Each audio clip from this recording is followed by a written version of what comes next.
नमस्कार दोस्तों, logical Hindu YouTube channel में आपका स्वागत है। ये खड़ेसरी महाराज उर्फ खड़ेसरी बाबा की कहानी है। खड़ेसरी बाबा एक ऐसे पहुँचे हुए संत कहे जाते थे जिन्होंने 12 वर्ष खड़े रहकर हठयोग साधना की थी। कहा जाता है वे लगातार 12 वर्ष खड़े रहे थे। खड़ेसरी बाबा ने जब निर्वाण प्राप्त किया था तब तक उनके भक्तों की संख्या लाखों में पहुंच चुकी थी। हठयोग में 12 वर्षों तक खड़े खड़े बिताने के कारण ही वे खड़ेसरी बाबा बन गए थे। बाबा ने अभी थोड़े अरसे पहले ही निर्वाण प्राप्त किया था। समाचार पत्रों में उनके निर्वाण प्राप्त करने और उसके पहले की कहानी विस्तार पूर्वक प्रकाशित हुई थी, पर उनके बाबा बनने के पहले की कहानी का कहीं जिक्र नहीं था। हो सकता है कि संवाददाताओं को उनके पूर्व जीवन की जानकारी ना रही हो। खड़ेसरी बाबा की कहानी में कमला का खास स्थान है। यह भी कहा जाता है कि अगर खड़ेसरी बाबा की जिंदगी में कमला नहीं आई होती तो वे खड़ेसरी बाबा की कौन कहे बाबा जगन्नाथ भी नहीं बनते। आखिर यह कमला कौन थी? उसका ऐसा क्या प्रभाव उनके जीवन पर पड़ा कि वे साधारण गृहस्थ से इतने बड़े महात्मा बन गए? तो आइए पहले कमला की कहानी सुनते हैं उसी की जुबानी। कमला। पता नहीं कहाँ से आरंभ करूं अपनी कहानी। गरीब घर में जन्मी थी, पर जब से होश संभाला था तब से सुनती आई थी कि कौशल्या तुम्हारी बेटी तो चांद का टुकड़ा है। माँ सुनकर प्रसन्न होती थी या नहीं, पर मुझे तो बचपन से ही अपने सौंदर्य पर नाज होने लगा था। जब मौका मिलता दर्पण लेकर अपना चेहरा देखने लगती। माँ को तो लगता था कि पता नहीं गरीब की बेटी को बिना तिलक दहेज के कौन ब्याहेगा। मैं इन सभी बातों से अनजान अपने सपने में डूबी रहती थी। करीब 12 वर्ष की उम्र होगी जब पहली बार मैंने जगन्नाथ को देखा था। उसका विवाह पड़ोस की लड़की से हुआ था जिसको मैं दीदी कहती थी। मुझसे उम्र में शायद 4-5 वर्ष बड़ी होगी। वह क्या बांका जवान था जगन्नाथ। मैं तो देखते ही उस पर लट्टू हो गई थी। यद्यपि मेरी उम्र अभी विवाह योग्य नहीं थी, पर मुझे तो वह मेरे सपनों के राजकुमार जैसा लगा। शादी के समय मैंने उससे थोड़ी बातचीत तो की, पर उसका ध्यान मेरी ओर नहीं गया। मुझे तो वह इतना अच्छा लगता था कि मैं उससे अधिक बात करना चाहती थी, पर विवशता थी। वह दीदी को ब्याह कर ले गया। 3-4 महीनों के बाद वह फिर ससुराल आया। शादी वाली भीड़ भाड़ तो थी नहीं। मुझे उसके निकट जाने का अधिक मौका मिला और मैंने उससे बहुत बातें की। लगता था कि वह मेरी बातों से बहुत प्रसन्न है। इससे मेरा साहस और बढ़ा और मैं उसके और नज़दीक आने का प्रयत्न करने लगी। एक तो मेरी उम्र कम थी, दूसरे साली जीजा का नाता भी ऐसा था कि किसी को मुझ पर संदेह भी नहीं हुआ। पर मैं तो उसी उम्र में उससे प्यार करने लगी थी। यह भी तो नहीं पता था कि वे मेरे बारे में क्या सोचता है। जैसे जैसे मेरी उम्र बढ़ती गई, ससुराल में उसका आना जाना भी बढ़ता गया। फिर तो मुझे लगने लगा कि वह मुझसे मिलने के लिए ही ससुराल के इतने चक्कर लगाता है।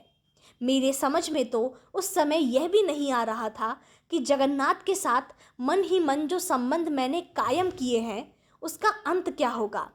उसकी अपनी पत्नी थी और अब तो एक बच्चा भी हो गया था, पर इन सब बातों पर मेरा ध्यान कहाँ था।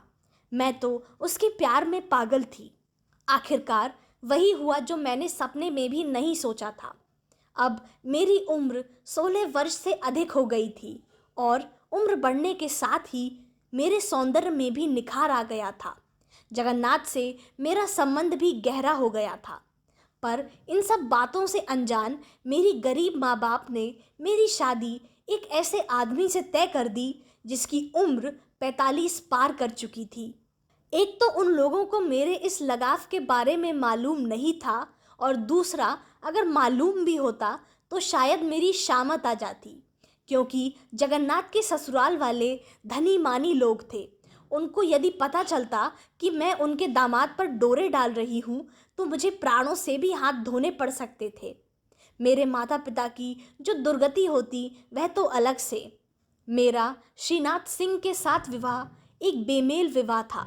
मेरे जैसी सुंदर 16 वर्ष की लड़की को एक अधेड़ के हवाले कर दिया गया था। माता पिता ने तो केवल यह देखा था कि बेटी खाते पीते घर जाएगी और सुखी रहेगी। दहेज देने में असमर्थता के कारण इससे अधिक वे कर भी क्या सकते थे। मेरा सौंदर्य ऐसा था कि मुझे लगता था कि कोई भी मुझ पर न्यौछावर हो सकता है, पर माता पिता की गरीबी ने मुझे मजबूर कर दिया ऐसे पति का दामन थामने को जिसकी उम्र मुझसे दोगुने से भी अधिक थी। मुझे तो सबसे अधिक क्रोध आ रहा था जगन्नाथ पर। उसने भी मेरे लिए कुछ नहीं किया। श्रीनाथ सिंह की उम्र तो अधिक थी ही, देखने में भी वे अच्छे नहीं थे। सांवला रंग और चेहरे पर चेचक के बड़े बड़े दाग। मेरी तो जब पहली बार उन पर नज़र पड़ी तो मैं बेहोश होते होते बची। कहा मैं दिन रात जगन्नाथ जैसे बांके छबीले जवान के सपनों में चूर रहती थी। कहा पति मिला ऐसा कि जिसकी एक झलक देखना भी मुझे गवारा नहीं हो रहा था।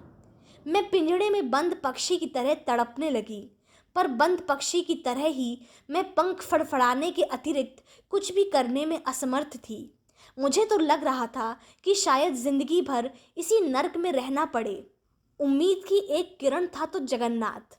पता नहीं मुझे अब भी क्यों यकीन नहीं हो रहा था कि जगन्नाथ मुझे इस मझधार में छोड़ देगा। मेरा विश्वास गलत नहीं था। जगन्नाथ भी मुझे भूला नहीं था। श्रीनाथ सिंह से भी उसका संबंध था। रिश्ते में वे जगन्नाथ के बड़े भाई लगते थे। विधि की यह भी विडंबना ही थी कि कल की छोटी साली आज भाभी बन गई थी। वह जल्द ही आया, चूँकि मेरे पति के घर में उनके अतिरिक्त केवल उनकी माँ थी, अतः मिलने में भी कोई रुकावट नहीं हुई। उसको देखते ही मेरे नेत्रों से अश्रु छलक पड़े। बड़ी मुश्किल से मैंने उन्हें रोका। जगन्नाथ भी काफ़ी गंभीर लग रहा था। घर में श्रीनाथ सिंह तो थे नहीं, उनकी माँ का होना ना होना बराबर ही था। वे तो समझ भी नहीं सकती थी कि हम दोनों में क्या संबंध है। मैं उससे इधर उधर की बातें करती रही। फिर वह चाय पीकर चला गया। माँ ने रुकने को भी कहा, पर वह फिर आने को कहकर निकल गया। दूसरी बार जब आया तो श्रीनाथ सिंह घर पर ही थे, अतः मुझसे कोई खास बात नहीं हो सकी। यूं ही हंसी मजाक चलता रहा। उसके आने से ही मेरे मन में एक प्रकार का उल्लास छा जाता था, पर उसके जाते ही गमगीनी छा जाती थी। उस नर्क में भी मेरे दिन जगन्नाथ की प्रतीक्षा में किसी प्रकार कट रहे थे। उसका आना जाना लगा रहा। कभी साफ शब्दों में, कभी इशारों इशारों में वह मुझे दिलासा देता रहता। कभी कभी तो मुझे लगने लगता था कि मुझे इस नर्क से निकालना शायद उसके लिए ही संभव नहीं है। इसी आशा निराशा के बीच में मर मर कर किसी तरह जिंदगी की गाड़ी घसीटती रही। मैंने तो एक बार उससे यह भी कह दिया कि अगर जल्द ही तुमने मेरे लिए कुछ नहीं किया तो मैं जान दे दूंगी, क्योंकि इस नर्क में एक एक दिन मुझे पहाड़ की तरह लग रहा है। पर उसने धैर्य रखने की सलाह दी। उसके आने से मैं प्रफुल्लित अवश्य हो जाती थी, पर वह आनंद क्षणिक होता था। बाद में तो वही गमगीनी छा जाती थी। एक वर्ष बीतते बीतते मैं तो निराश हो चली थी कि एक दिन मौका मिलते ही वह मुझे उस नर्क से निकाल कर ले भागा। भागते समय तो मैंने यह भी नहीं सोचा कि मेरे पीछे श्रीनाथ सिंह का क्या होगा या समाज क्या कहेगा। भाग तो हम दोनों गए थे, पर मुझे तो यह भी ज्ञात नहीं था कि हम जाएंगे कहाँ। जगन्नाथ के गांव में तो हम दोनों जा नहीं सकते थे। वहाँ उसकी पत्नी थी, बच्चा था। मायके लौटने का तो प्रश्न ही नहीं था। बाद में मालूम हुआ कि मैं व्यर्थ ही यह सब सोचकर परेशान हो रही थी। जगन्नाथ ने पहले से ही इन सब का प्रबंध कर रखा था। हम दोनों नज़दीक के एक शहर में पहुंच गए। वहां उसने किराए का मकान ले रखा था। वहां हम दोनों पति पत्नी की तरह रहने लगे। किसी को संदेह नहीं हुआ, क्योंकि मेरे माथे में सिंदूर तो था ही। यह तो केवल हम दोनों को ज्ञात था कि वह सिंदूर किसके नाम का है। पैसे की कोई कमी नहीं थी। मुझे तो यह भी नहीं ज्ञात था कि पैसा कहाँ से आता है। लगता तो नहीं था कि जगन्नाथ के पास कोई नियमित धंधा है। मुझे जानने की कोई आवश्यकता भी नहीं थी। हम दोनों अधिकतर साथ ही साथ बाहर निकलते थे। कुछ दिन यूं ही बीत गए। जगन्नाथ मुझे बताकर एक सप्ताह के लिए कहीं चला गया। लौटा तो उसके पास ढेर सारे रुपए थे। उन दिनों भूदान और सर्वोदय आंदोलन बड़े जोरों पर था। पता नहीं क्या हुआ कि वह भूदान आंदोलन में शामिल हो गया। उसने मुझे भी शामिल होने के लिए कहा। मैं तो समझ भी नहीं सकी कि वह ऐसा क्यों कर रहा है। फिर सोचा कि जब इसके संग रहना है तो इसके कथनानुसार तो चलना ही पड़ेगा। मैं जगन्नाथ से थोड़ा डरने भी लगी थी। पहले तो कभी कभी मुलाकात होती थी, अतः केवल उसका रोबीला चेहरा और उसकी मुस्कान नजर आते थे। पर अब जब दिन रात एक साथ हुआ तो उस चेहरे की मुस्कान के पीछे की कठोरता भी नजर आने लगी थी। भूदान आंदोलन में शामिल होकर हम दोनों उसके प्रचार में अनेकों स्थान पर गए। मुझे तो तब बहुत आश्चर्य हुआ और साथ साथ डर भी लगा। जब वह मुझे मेरे ससुराल के नज़दीक वाले कस्बे में भी ले गया तो मैं अंदर ही अंदर बहुत भयभीत थी। पर जगन्नाथ के चेहरे पर तो एक शिकन न थी। पता नहीं उसका उस इलाके में क्या प्रभाव था। उस शहर में हम दोनों ज़्यादा दिनों तक नहीं टिक सके। मैं तो वहाँ बहुत ही भयभीत रहती थी। मुझे लगता था कि उसके मन में भी एक द्वंद्व था, जिसकी झलक उसके चेहरे पर मुझे दिखाई देती थी। वह अपने चेहरे के भावों को छिपाने का प्रयत्न अवश्य करता था, पर मैंने उसे तहे दिल से प्यार किया था, अतः उसकी एक एक भाव भंगिमा की पहचान मुझे थी। एक दिन अचानक ही वह बोला, चलो बम्बई चलते हैं। अंधा क्या मांगे दो आंखें। बम्बई का नाम सुनते ही मैं तो उछल पड़ी। मेरे चेहरे की चमक पर उसकी निगाह भी गई और वह मुस्कुराने लगा। उसकी मुस्कान ऐसी मोहक लगी कि मैं उससे लिपट गई। मुझे बम्बई देखने की बहुत इच्छा थी। गांव में बहुत नाम सुना था बम्बई का। पहले तो यह भी नहीं सोच सकती थी कि वहां जाने का भी कभी अवसर प्राप्त होगा, और अब हम बम्बई में रहने जा रहे थे। हम लोग 2 दिनों के अंदर ही बम्बई प्रस्थान कर गए। वहाँ उसने एक कमरे का घर ले लिया। जगह बहुत छोटी थी, पर हम दोनों को बड़ी जगह की आवश्यकता भी क्या थी। उस महानगर में मुझे रहने का मौका मिला था। यही मेरे लिए बहुत बड़ा सौभाग्य था। क्या क्या नहीं देखा मैंने वहाँ। मुझे तो स्वर्ग का सुख मिल रहा था। मैं हमेशा सोचती थी कि यह तो जगन्नाथ का साथ है, जिसके चलते मैं ये सुख भोग रही हूँ। नहीं तो मेरे नसीब यह सब कहाँ था। काम धाम तो कुछ था नहीं। दिन भर सैर सपाटा और रात को एक दूसरे की बाहों में समा जाना। एक बात अवश्य खटकती थी। कभी कभी वह 1-2 सप्ताह के लिए गायब हो जाता था। जाता तो वह बताकर ही, पर उसने ये कभी नहीं बताया कि वह कहाँ जाता है और क्या करता है। मुझे पता भी नहीं चला और 3 वर्ष पंख लगाकर उड़ गए। एक दिन अचानक वह बोला, अब हम लोग बम्बई छोड़ देंगे। बम्बई मुझे बहुत अच्छा लगने लगा था। मुझे तो सपने में भी यह ख्याल नहीं आ सकता था कि कभी बम्बई छोड़ना भी पड़ेगा। सबसे बड़ी बात तो यह थी कि हम दोनों 3 वर्ष से यहाँ रह रहे थे। पड़ोसियों से कुछ जान पहचान भी हुई थी, पर इन 3 वर्षों के दौरान किसी ने नहीं पूछा कि हम कहाँ से आए या मेरे पति क्या काम करते हैं। मुझे तो यह भी लगने लगा था कि मैं इतनी सुंदर हूँ, शायद मुझे फिल्म में भी काम करने का अवसर मिल जाए। पर जब जगन्नाथ ने कह दिया कि बम्बई छोड़ना है तो ये सब बातें मन में ही रह गईं। अब बम्बई छोड़कर हम वाराणसी आ गए। शिवजी के त्रिशूल पर बसी हुई पुरातन नगरी में कोई समानता नहीं थी। दोनों नगरों में जहाँ बम्बई में सब दौड़ते हुए नजर आते थे, वहीं वाराणसी में सब कुछ ठहरा हुआ नजर आता था। एक भारत की आधुनिकता का प्रतीक और नए से नए फैशन का सृजक था, तो दूसरा अपनी प्राचीनता के गौरव में अपने आप में खोया हुआ। यहाँ भी लोग मस्त मौला अवश्य थे, पर पड़ोसियों के साथ बम्बई वाली बेरुखी नहीं थी। यहाँ भी हम दोनों ने किराए का एक मकान लिया था। घर में कदम रखते ही पास पड़ोस की महिलाएं मदद के लिए उपस्थित हो गईं। किसी ने चाय नाश्ते का भी प्रबंध कर दिया। हम पति पत्नी को हर तरह की हिदायतें देने वाले भी उपस्थित हो गए। बुजुर्ग महिलाएं तो इस तरह व्यवहार कर रही थी मानो हम उन्हीं के बहू बेटे हों। इस तरह का अपनापन देखकर मन तो प्रफुल्लित अवश्य हुआ, पर एक भय भी सताने लगा कि इन लोगों को कहीं हमारी असलियत न पता चल जाए। वाराणसी न हम लोगों के लिए गांव से बहुत दूर था और न बंबई जितना बड़ा, पर धीरे धीरे लगने लगा कि मेरा भय निरर्थक था, क्योंकि जगन्नाथ मुझे साथ लेकर पूरे शहर में घूमा। मुझे दशाश्वमेध घाट से लेकर विश्वनाथ मंदिर सहित अन्य दर्शनीय स्थानों पर भी ले गया। भीड़ भाड़ वाली इन स्थानों पर मुझे कोई ऐसा चेहरा नहीं दिखा जो हमें पहचान ले। अब तो मुझे इत्मीनान हो गया कि हम दोनों यहाँ भी सुरक्षित हैं। मैंने अपने लंबे बालों को तो उसी समय तिलांजलि दे दी थी जब मैं भूदान आंदोलन में स्वयं सेविका के रूप में शामिल हुई थी। हम दोनों देखने में आधुनिक जोड़ी लगते थे।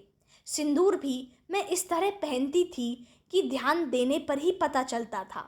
कभी कभी लगता था कि यह सब दिखावा किस लिए, पर शायद यह दिखावा भी आवश्यक था, नहीं तो हम दोनों की वास्तविकता सामने आने का खतरा बढ़ जाता।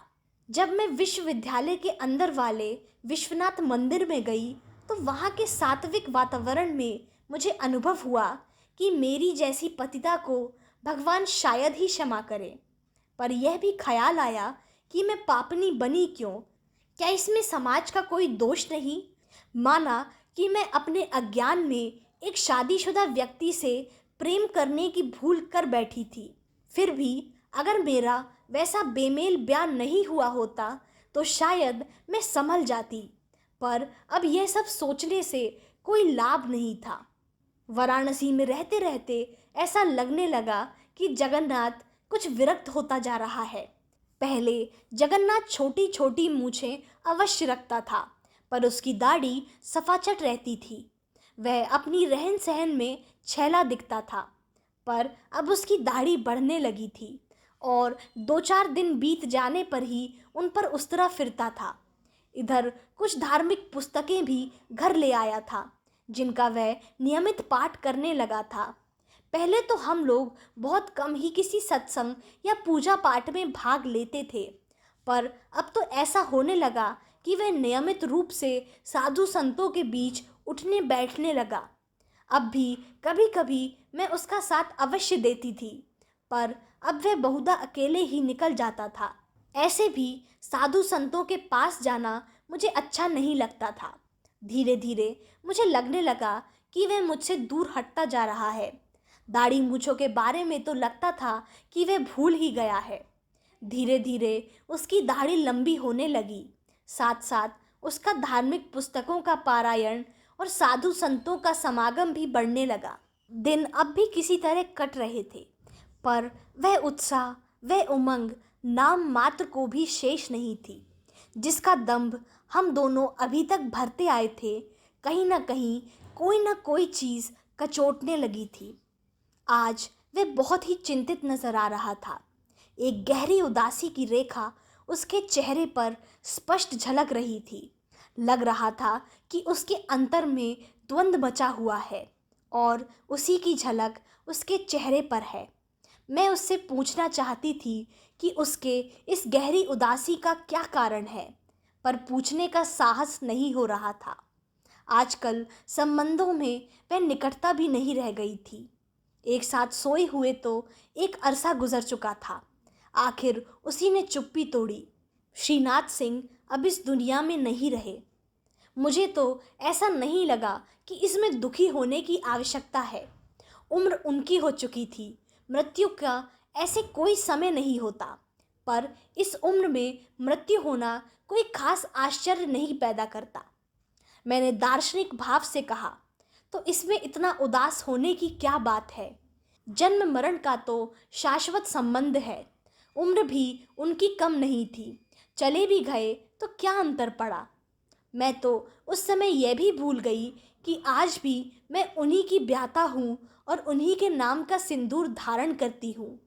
शायद तुम ठीक कह रही हो, पर उनकी जिस तरह दुखद मृत्यु हुई है, उससे मुझे पहली बार अपने आप पर ग्लानि होने लगी है। उन्हीं के गांव का एक आदमी मिल गया था।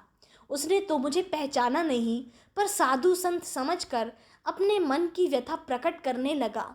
बातों ही बातों में उसने बताया कि उसी के गांव के एक आदमी का दुखद अंत देखकर उसे संसार असार लगने लगा है। पूछने पर उसने बताया कि वह नौड़िया का रहने वाला है और मृतक का नाम श्रीनाथ सिंह था। घर में कोई था नहीं। उनकी पत्नी तो बहुत पहले ही अपने यार के साथ भाग गई थी।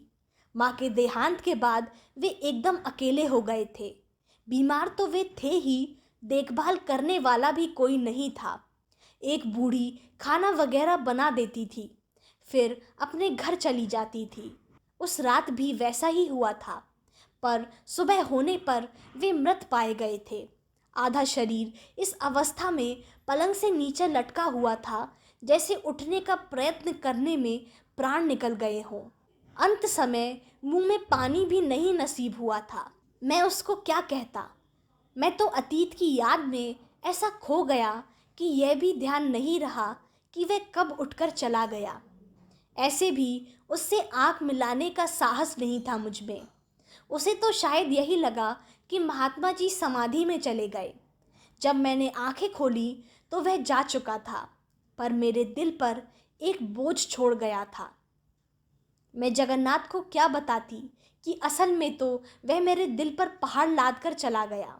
न जाने किस कुंभीपाक नर्क की ज्वाला में अब मुझे जलना होगा। मेरा संपूर्ण जीवन नग्न रूप में मेरे समक्ष था और मुझे धिक्कार रहा था। आखिर मैं भी तो हिंदू कन्या थी। मैंने परंपरा के विरुद्ध अवश्य कार्य किया था, पर संस्कार कभी ना कभी तो हावी हो ही जाता है। आज मेरे संस्कार मुझे धिक्कार रहे थे। पता नहीं यह वाराणसी का प्रभाव था या साधु संतों की समागम का, कि आज मुझे केवल अपना दुर्गुण याद आ रहा था। इसके बाद एक दो दिनों का ही साथ रहा हम दोनों का। जगन्नाथ तो पूर्ण साधु बन गया था। लगता था कि वह मेरे अस्तित्व से भी अनजान हो गया है। फिर एक सुबह जगी तो देखा कि वह नहीं है। पहले तो मुझे संदेह नहीं हुआ, सोचा इधर उधर कहीं चला गया होगा, शाम तक लौट आएगा। पर जब शाम को नहीं लौटा तो मुझे लगने लगा कि अब मैं उसे नहीं देख सकूंगी, क्योंकि आज तक कभी मुझे बताए बिना रात में बाहर नहीं रहा था। दूसरे दिन सवेरा होते ही मैं उस आश्रम में गई जहाँ वह अक्सर आता जाता था, पर वह वहाँ भी नहीं था। अब तो मेरा संदेह विश्वास में बदल गया। सप्ताहांत तक तो मैं विषिप सी हो गई और तड़पने लगी। न जिंदगी का कोई सहारा रह गया था और न जीने की इच्छा। ऐसा लग रहा था कि श्रीनाथ सिंह का भूत निरंतर मेरा पीछा कर रहा है। जब दिल की तड़प असहनीय हो गई तो मैं दौड़ पड़ी गंगा मैया की ओर, उनकी गोद में शरण पाने के लिए। जगन्नाथ। बचपन में मैं बहुत चंचल और कुछ हद तक शैतान भी था। माँ बाप के अत्यधिक लाड़ प्यार ने आवारा भी बना दिया था। गांव के सबसे धनी मानी जमींदार की एक लौती संतान था। सबकी आंखों का तारा था। अतः मुझे ज्ञात था कि मेरे साथ खून माफ है। पढ़ाई लिखाई की जगह खेल कूद में मग्न रहता था। उधम मचाते रहना स्वभाव बन गया था। जमींदार के एकलौते बेटे को रोकता भी कौन। शरीर भी काफ़ी तंदुरुस्त था। थोड़ा बड़ा हुआ तो मुझे अपने आप पर अभिमान भी होने लगा। लोग भी कहने लगे कि मेरी बराबरी का सुंदर युवक इलाके में कोई नहीं है। शादी के लिए पैगाम आने आरंभ हो गए। पढ़ने लिखने में कोई अभिरुचि तो थी नहीं। माँ का तो स्पष्ट मत था कि अधिक पढ़ाई की आवश्यकता क्या है, कहीं नौकरी तो करनी नहीं है। पर पिताजी की इच्छा थी कि मैं कम से कम मैट्रिक तो पास कर लूँ। मैट्रिक की परीक्षा में 2 बार अनुत्तीर्ण रहा था और अब तीसरी बार परीक्षा में बैठने की तैयारी थी। शादी के बारे में पिताजी ने स्पष्ट कर दिया था कि मैट्रिक पास करने पर ही शादी होगी। माँ को बहुत बुरा लगा था। वह झगड़ती भी थी कि अगर पास नहीं हुआ तो क्या जिंदगी भर कुंवारा बैठा रहेगा। बुरा लगने का एक कारण यह भी था कि मेरी उम्र के साधारण घर के लड़कों का भी ब्याह हो चुका था और मैं ज़मींदार का लड़का होकर भी अभी कुंवारा था। मेरी उम्र 20 वर्ष के लगभग हो रही थी। इतने वर्ष तक अविवाहित रहना, और वह भी ज़मींदार के इकलौते बेटे का, उस इलाके के लिए यह 7वें आश्चर्य से कम नहीं था। पर पिताजी भी जिद पर अड़े थे। खैर, इस बार मैं उम्मीद न होते हुए भी मैट्रिक परीक्षा में उत्तीर्ण हो गया। अब तो पिताजी भी मान गए। फिर तो बड़े धूमधाम से मेरा ब्याह हुआ। 10-12 मील दूर के गांव की एक षोडशी मेरी जीवन संगिनी बनकर मेरे घर आ गई। पत्नी मृदुभाषिणी और आज्ञाकारिणी मिली। लोगों की निगाह में हम लोगों का जीवन सुखपूर्वक कट रहा था। 2 वर्षों के अंदर ही एक सुंदर पुत्र रत्न भी प्राप्त हो गया। पर मैं कहाँ शांत था। धन की कोई कमी तो थी नहीं। फिर भी कुसंगत के प्रभाव में मैं अपने संगी साथियों के साथ कुछ ऐसे काम में लग गया जो पिताजी के नाम को मिट्टी में मिला सकता था। पर पिताजी को पता चलता तब ना। लोगों के दिल में मेरा भय इस कदर छाया हुआ था कि कोई जबान खोलने का भी साहस नहीं कर सकता था। पिता का साया भी बहुत दिनों तक सर पर नहीं रहा। पौत्र का मुख देखने के 2 वर्ष के अंदर ही वे अचानक बीमार पड़े, और जब तक गांव या आसपास के डॉक्टर उनकी बीमारी समझ पाते, तब तक वो परलोक सिधार गए। माँ तो उनके गुजरने के बाद ही अपने आप में सिमट गई। पिताजी की मृत्यु ने तो मुझे और स्वच्छंद बना दिया। घर में विधवा माँ और पत्नी के अतिरिक्त अन्य कोई था भी नहीं, और उन दोनों ने मुझे रोकने टोकने का साहस नहीं था। शादी के समय ही ससुराल में एक लड़की दिखी थी। लगभग 12 वर्ष की रही होगी। लड़कियां तो और भी थीं, पर वह सबसे अलग दिख रही थी। बहुत साधारण वस्त्र पहने थी।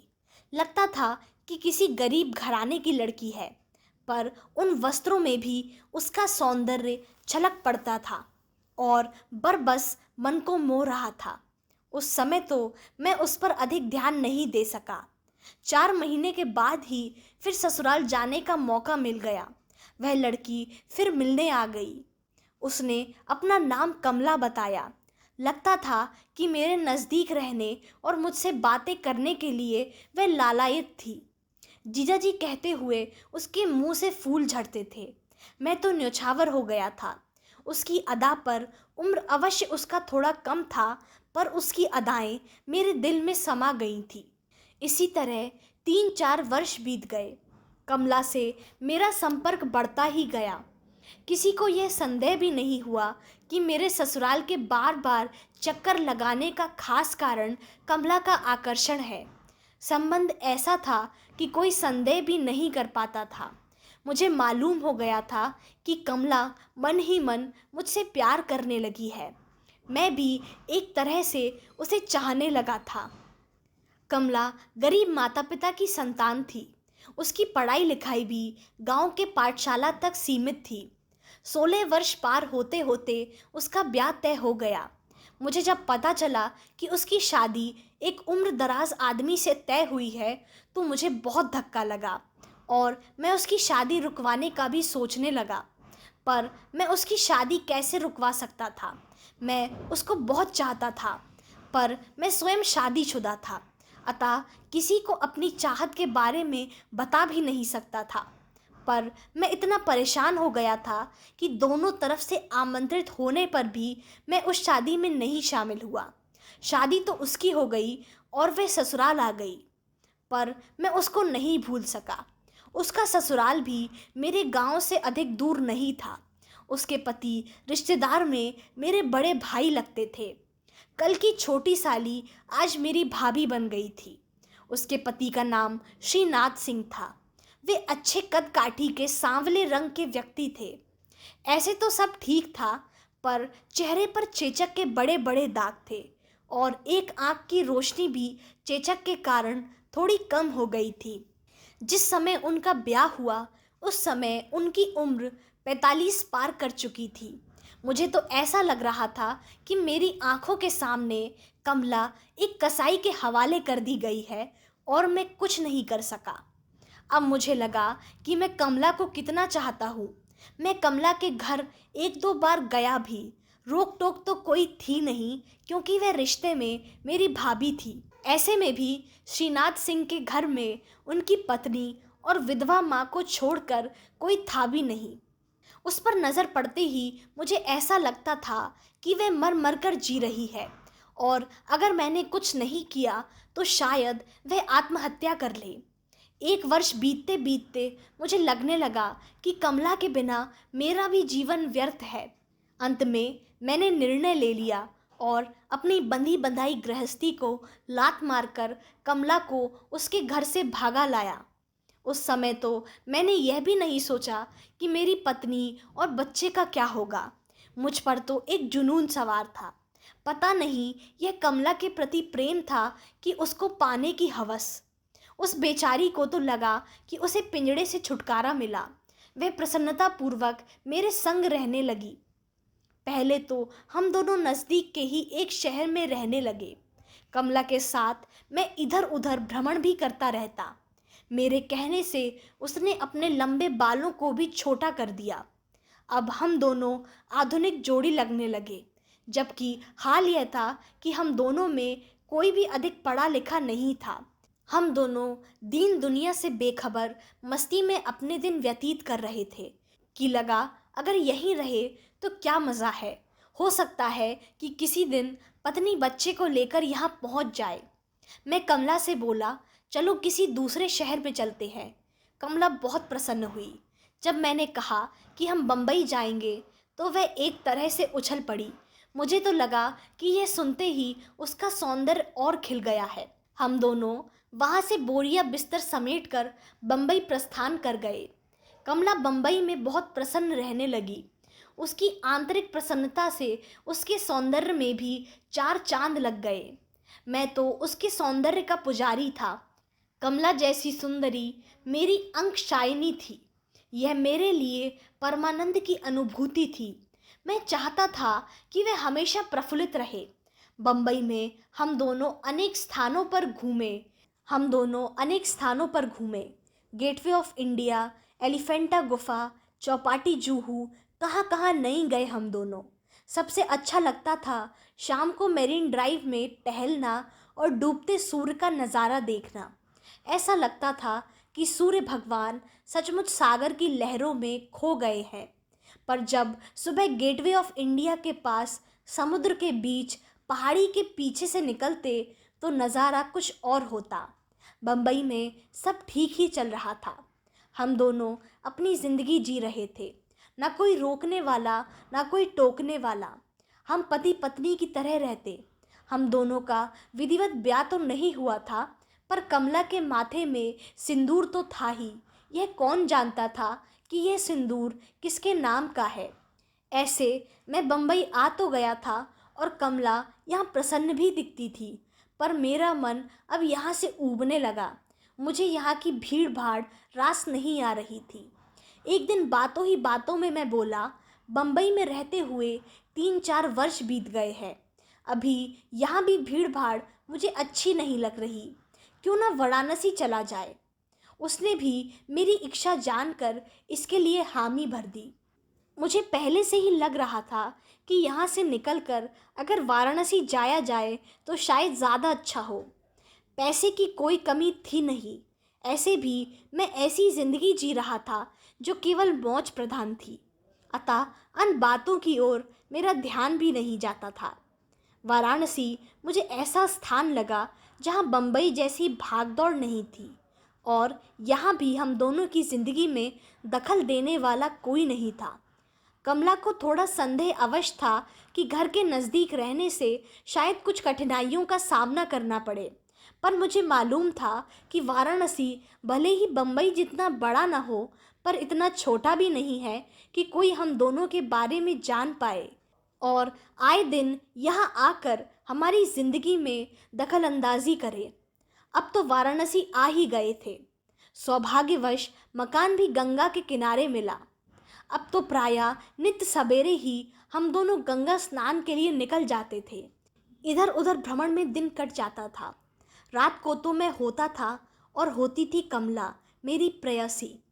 पड़ोसियों के साथ यहाँ कमला का कुछ संबंध हो गया था, पर मैं अलग थलग ही रहने का प्रयत्न करता था। मन में एक चोर भी था कि अगर अधिक अंतरंगता मेरा रहस्य खोल ना दे। मैं कोई नियमित कार्य भी नहीं करता था।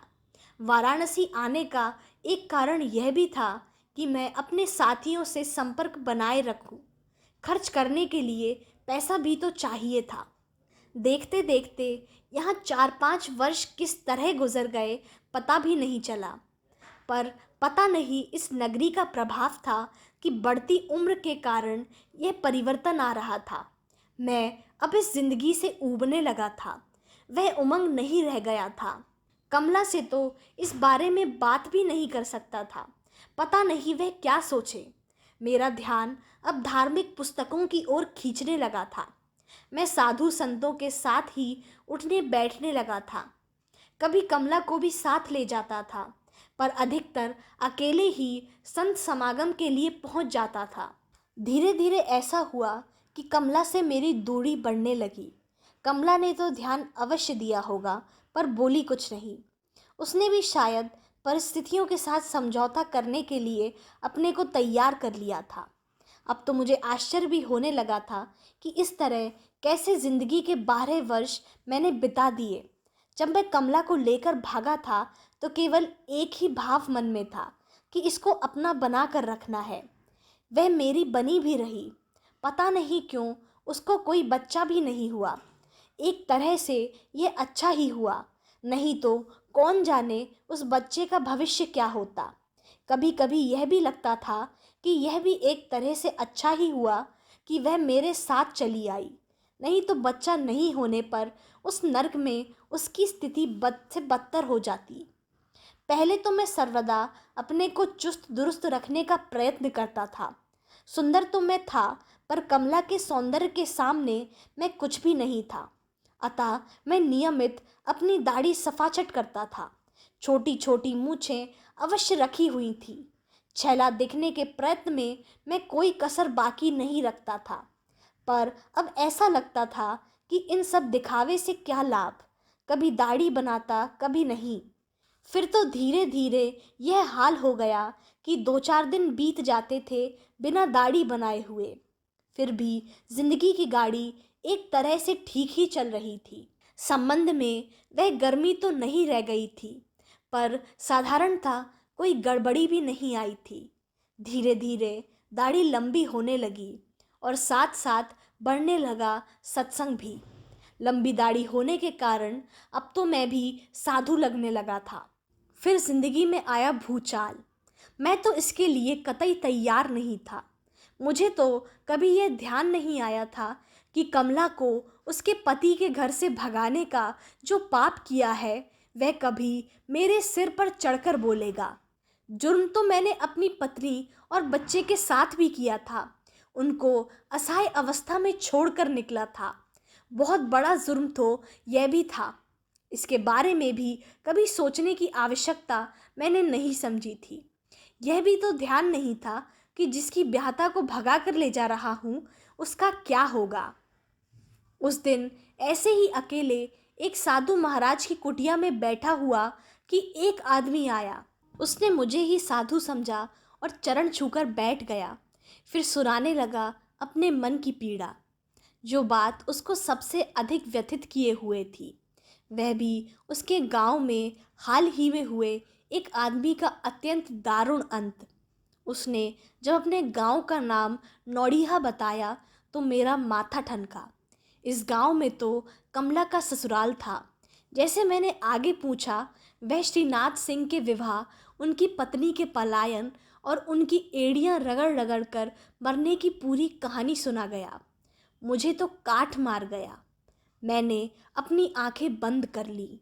दिल बहुत व्यथित हो गया था। मेरा पूरा पिछला जीवन मेरे सामने आकर मुझे धिक्कार रहा था। मुझे तो समझ में नहीं आ रहा था कि क्या करूं, कहाँ जाऊं। मेरी बंद आंखें देखकर वह आदमी भी उठकर चला गया। उसके जाने के बाद ही मैंने अपनी आंखें खोली, क्योंकि उससे नज़र मिलाने का साहस मुझ में नहीं रह गया था। हृदय की पीड़ा को दबाए घर आया और कमला को यह कहानी सुनाई। उसके हृदय की पीड़ा उसके चेहरे पर झलक आई। मुझे तो एहसास होने लगा कि सारा दोष मेरा ही है। कमला के लिए पागलपन में मैं ऐसा पाप कर बैठा था जिसका प्रायश्चित भी शायद संभव नहीं था। मेरे इस पागलपन के कारण एक साथ न जाने कितनी जिंदगियां बर्बाद हो गई थी। एक दो दिन तो मैं यूं ही तड़पता रहा। कमला की बेचैनी भी उसके चेहरे पर झलक रही थी। बदहवासी की हालत में उस दिन भोर की बेला में मैंने वह घर छोड़ दिया। मुझे तो उस समय यह भी ध्यान नहीं आया कि कमला का क्या होगा। वहाँ से मैं सीधा ऋषिकेश पहुँचा और एक बड़े महात्मा के चरणों में गिर पड़ा। उनको एक साधु को ऐसा करते हुए देखकर आश्चर्य अवश्य हुआ होगा, पर उन्होंने दर्शाया नहीं। उन्होंने मुझे उठाकर बैठा लिया और चेहरे हवाइयाँ उड़ते देखकर मुझे शांत होने के लिए कहा। आश्रम में ही मेरे लिए विश्राम की व्यवस्था कर दी गई। उन्होंने कहा कि पहले तो परमात्मा का ध्यान करो, अन्य बातें बाद में होंगी। पहले तो मैं इतना साहस ही नहीं जुटा सका कि अपने हृदय की पीड़ा उनके सामने प्रकट करूं। पता नहीं वे क्या सोचें। रात भर मैं बेचैन रहा।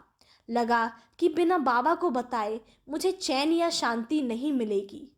दूसरे दिन सवेरे ही मैं उनके चरणों में फिर पहुंच गया और अपना दिल खोलकर उनके सामने रख दिया।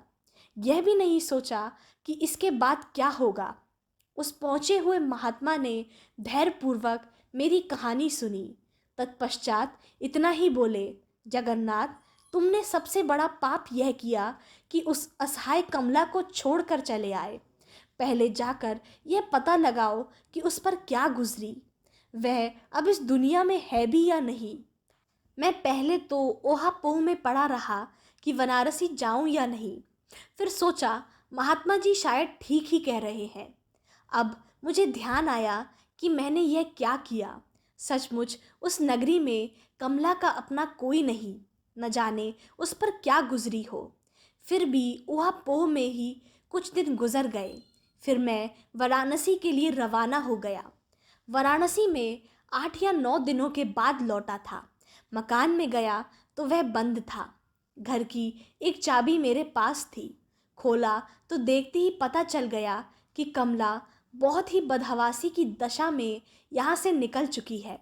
कमरे की अस्त व्यस्तता देखकर साफ जाहिर होता था कि कमला निकलते समय शायद ही अपने होशो हवास में हो। यह भी लग रहा था कि एक दो दिनों पहले ही वह यहाँ से निकली है। मेरे तो होश गुम हो गए। पता ही नहीं चल रहा था कि क्या करूं। आसपास भी पूछताछ की, पर पहले तो कुछ पता नहीं चला। पर बाद में एक वृद्धा ने बताया कि 2 दिनों पहले तड़के ही उसने कमला को सीधे गंगा की ओर तीव्र गति से जाते देखा था। मेरा माथा ठनका, हृदय की धड़कन बढ़ गई। हम लोगों का घर गंगा किनारे अवश्य था, पर सामने कोई घाट नहीं था, सीधी गहराई थी। तो क्या कमला ने गंगा में छलांग लगा दी? पर इस बात की पुष्टि कैसे होती? मैं किससे पूछता यह सब? बहुत ही मायूस होकर गंगा की ओर गया और किनारे किनारे बहुत दूर तक चला कि कहीं से कोई सुराग मिल जाए। फिर लौटकर मकान पर आ गया। 2-3 दिनों तक यूं ही पागलों की तरह भटकता रहा, पर कोई सुराग नहीं मिला। मेरी हालत विषिप्त सी हो गई। मैं वहाँ से निकल गया और इधर उधर भटकने लगा। ऋषिकेश में महात्मा जी ने मुझे लौट कर आने के लिए कहा था, पर मेरी हिम्मत ने जवाब दे दिया। किस मुंह से उनके सामने उपस्थित होता। कमला की मौत ने तो मेरी पापों की गठरी को और भी भारी बना दिया था।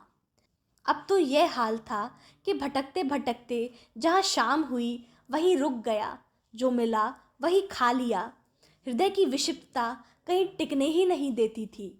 लोग महात्मा समझकर आदर भी देने लगे थे, पर मेरा हृदय ही जानता था कि मैं इस आदर सत्कार के कितना योग्य हूँ। मुझे लग रहा था कि पापों का प्रायश्चित किए बिना मुझे शांति नहीं नसीब होगी। कुछ दिनों तक उधेड़ बुन में पड़ा रहा। फिर लगा कि मैंने भयंकर पाप किए हैं, अतः इनसे छुटकारा पाना संभव है या नहीं। पर अब मैं हठयोग साधना करूँगा। मैंने 12 वर्षों तक खड़े रहने का व्रत ले लिया।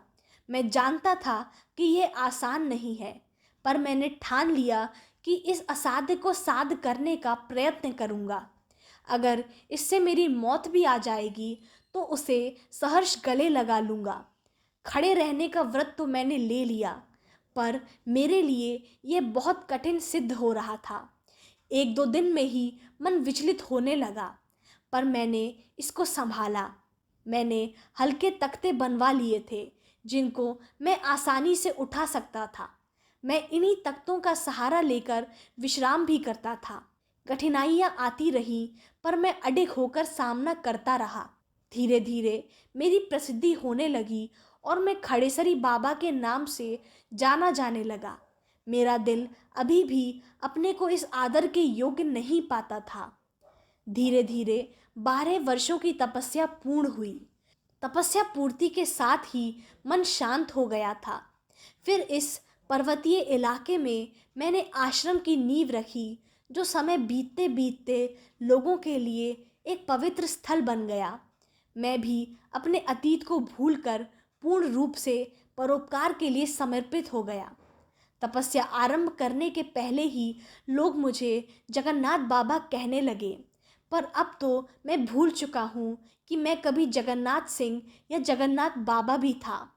अपने अहम को मैं पूर्ण रूप से भस्म कर चुका हूँ, पर कभी कभी पुरानी स्मृतियाँ दिल में हलचल मचा देती हैं। तब मैं गिर जाता हूँ भगवान के चरणों में और नेत्रों से अविरल अश्रु प्रवाह होने लगता है। भक्तों की भीड़ लगी रहती है, पर कोई नहीं समझ पाता कि बाबा का यह कौन सा रूप है। आज मन बहुत शांत है। उम्र की 80 की सीमा पार कर चुका हूँ। शरीर बहुत जीर्ण हो गया है।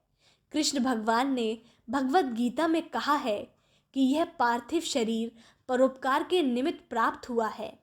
अब यह शरीर परोपकार में असमर्थ है, अतः मैं इस शरीर को त्याग देना चाहता हूँ।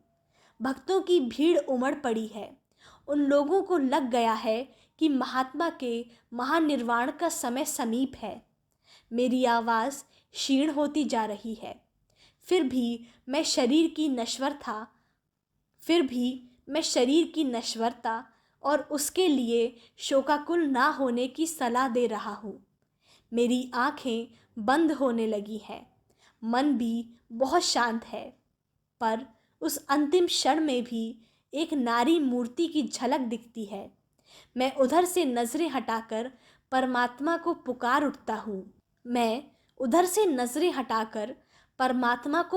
उठता हूँ और मेरी पलकें मुंद जाती हैं।